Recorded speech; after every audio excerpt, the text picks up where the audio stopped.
Te joonistasite selliseid asju, mida me näeme iga päev, mingi puhvarukatega, pintsakud ja et mingi hetk mul oli tunne, et moe puhul on hästi see, et me alati peame olema üks samm ees. Moel ei ole muidu mõtet, kui ma ei leiuta midagi innovatiivset, mingi uus lahendus, et me võtame siis tööd välja ja siis... Eks ära tunneb tuleb siia. Ja nad on täiesti suvalises järjekorras. Ilma eelistusjutata. Palun. Ole, mis ta sai edasi või saanud? Sai edasi. Palju õnne. Lukast disainerit sinna juurde pannud.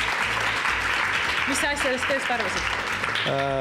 Päris huvitavat värvikombinatsiooni, kuna te ei teadnud, mis hooaega te peate disainima, siis see 2010 läks 10-sse.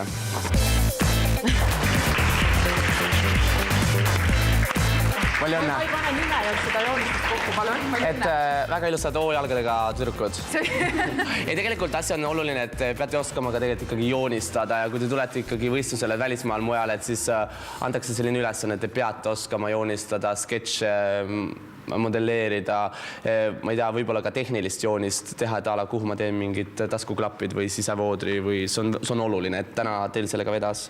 Mu üks lemmikutest kindlasti. Oi, sorry, ei võist ju öelda. Väga hea, aitäh. Jätke samas vaimus, tõsiselt, see on, kelle oma see on? Neiu punases, täppidega. Palju õnne. Palju õnne. Selline teiste tööde kõrvalt hästi selline terviklik, et siin ei ole küll midagi väga sellist nagu niimoodi erilist, aga siin on olemas selline tehniline taip, ma näen, mis on hästi tugev. Ja tunnetus oli väga hea. Ja viimane. Aga selle töö puhul ütleks julgust rohkem, sest ta ei paistnud nii väga teiste seast silma. Osa tööd, mis paistsid kohe silma, me ütlesime kohe jah. Osade tööde puhul me mõtlesime ja vaatasime ka muid asju, nii et julgust oleks vaja rohkem. Ja võib-olla veidi värvi, et ta paistaks ka teiste seast rohkem silma. Ja viimane. Kõigepealt aitäh kõikidele teistele. Ma ei tea, kelle töö siin on, mul pole õrna aimugi. Ärge nutma hakake, on ju. Ärge nutma hakake. Sest see mood on selline karm asi tegelikult. Ja alati on vähe aega ja see on lihtsalt...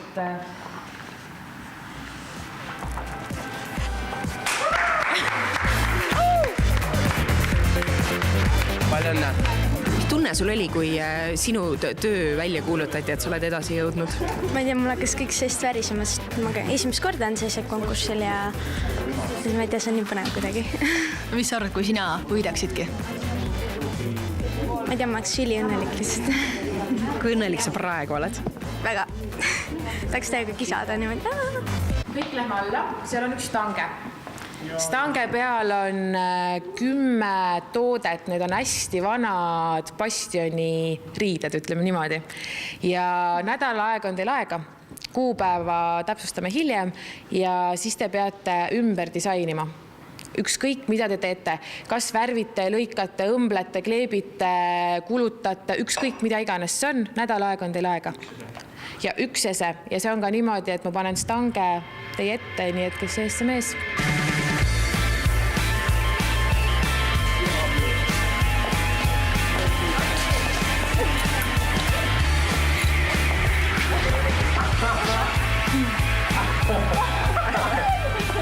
No sina said viimased püksid.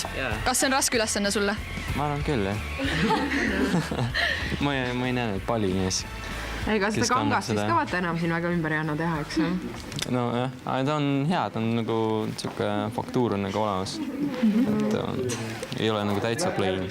Sinul on raske, sul on nii teistsugune, kui ma mõtlen võrrelda näiteks seda mustade pükstega, et kuidas sa oma toormaterjali hindad? Ma ei kujuta ette. Veel. Suvini kleidikene. Võta hakkas tööle.